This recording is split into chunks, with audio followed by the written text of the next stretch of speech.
ஓம் சக்தி. என் அன்பு தங்கமே, நீ உயிராய் நேசிக்கும் ஒரு உறவு பற்றிய மிக முக்கியமான விஷயத்தை தான் நான் உன்னிடம் சேர்க்க வந்து உள்ளேன். நீ என்ன நினைத்து உள்ளாய்? நீ மட்டும்தான் அவரை நினைக்கின்றாய். அவர் என்னை நினைப்பாரா என்ற சந்தேகத்துடனே உன் மனதில் நீ வைத்திருக்கின்றாய். ஆனால் அது அப்படியல்ல தங்கமே. அவரும் உன்னை பற்றி நிற்கின்றார்.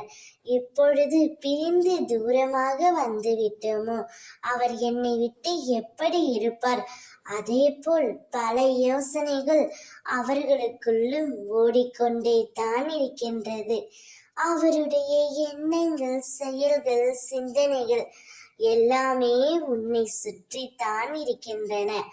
ஆனால் அது உனக்கு புரியவில்லை தங்கமே.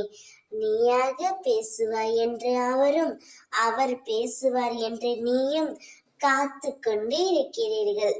இருவரும் உங்கள் வாழ்க்கையை தொலைத்து கொண்டு இருக்கிறீர்கள்.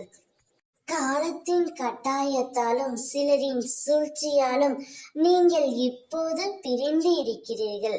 மாயை நிறைந்த இந்த உலகத்தில் கஷ்டங்கள் வருவது இயல்புதான். ஆனால் அந்த கஷ்டங்கள் விரைவில் தீரும் செல்வமே.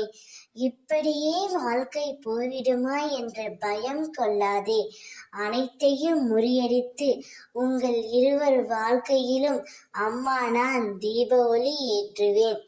நீ எப்படி அவர் மீது உண்மையான அன்பு வைத்துள்ளாயோ அதே அன்பைத்தான் அவரும் உன்மேல் வைத்திருக்கின்றார்.